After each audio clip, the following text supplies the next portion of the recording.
सनातन की शक्ति अब फिर से कैलाश पर्वत पर दिखाई पड़ेगी, क्योंकि फिर एक बार चीन के साथ भारत ने बड़ा फैसला किया है। हिंदुओं की भावनाओं पर अंकुश लगाकर बैठ चीन अब धार्मिक शक्ति को बढ़ावा देने के लिए तैयार हो गया है।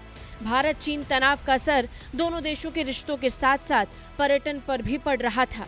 चीन ने कैलाश मानसरोवर यात्रा का रास्ता ही बंद कर दिया था, लेकिन अब ये फिर से खुलने जा रहा है। इस बात की जानकारी खुद विदेश मंत्रालय ने दी है। विदेश मंत्रालय ने बताया कि विदेश सचिव विक्रम मिस्री ने भारत और चीन के बीच विदेश सचिव, उप विदेश मंत्री के बीच बैठक के लिए 26-27 जनवरी को बीजिंग का दौरा किया। इस दौरान दोनों पक्षों ने कैलाश मानसरोवर यात्रा फिर से शुरू करने का फैसला किया है। ये यात्रा 2020 से बंद पड़ी थी। विदेश सचिव विक्रम मिस्री और चीनी विदेश मंत्री वांग यी के बीच बैठक में इसे फिर से शुरू करने का फैसला किया गया है। विदेश मंत्रालय की तरफ से जारी की गई प्रेस रिलीज में बताया गया कि दोनों पक्षों ने 2025 की गर्मियों में कैलाश मानसरोवर यात्रा फिर से शुरू करने का फैसला किया है। संबंधित तंत्र मौजूदा समझौतों के अनुसार ऐसा करने के तौर तरीकों पर चर्चा करेगा। उन्होंने जल विज्ञान संबंधी आंकड़ों के प्रावधान को भी फिर से शुरू करने और सीमा पार नदियों से संबंधित बाकी सहयोग पर चर्चा करने के लिए भारत चीन एक्सपर्ट स्तरीय तंत्र की जल्द ही बैठक आयोजित करने पर भी सहमति जताई है। बता दें, दोनों पक्षों ने सीधी उड़ानें फिर से शुरू करने पर भी सैद्धांतिक रूप से सहमति जताई है। साथ ही लोगों के बीच संपर्क को बढ़ावा देने और इसे सुविधाजनक बनाने पर भी सहमति जताई है। विदेश मंत्रालय ने बताया कि उन्होंने दोनों देशों के बीच सीधी हवाई सेवा फिर से शुरू करने पर सहमति जताई है। दोनों पक्षों के संबंधित तकनीकी अधिकारी जल्द से जल्द इस उद्देश्य के लिए एक पूरी रूपरेखा तैयार करेंगे और इस बातचीत को आगे बढ़ाएंगे।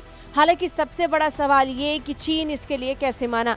इसके पीछे की वजह लंबी बातचीत थी। 2020 में रिश्तों में दरार पड़ने के बाद भी दोनों देशों ने लगातार बातचीत की। इसी बातचीत का नतीजा है कि अब दोनों देशों के बीच रिश्ते सामान्य लग रहे हैं, जिसकी शुरुआत रूस के कजान से हुई। प्रधानमंत्री मोदी और चीनी राष्ट्रपति शी जिनपिंग ने कजान में मुलाकात की थी।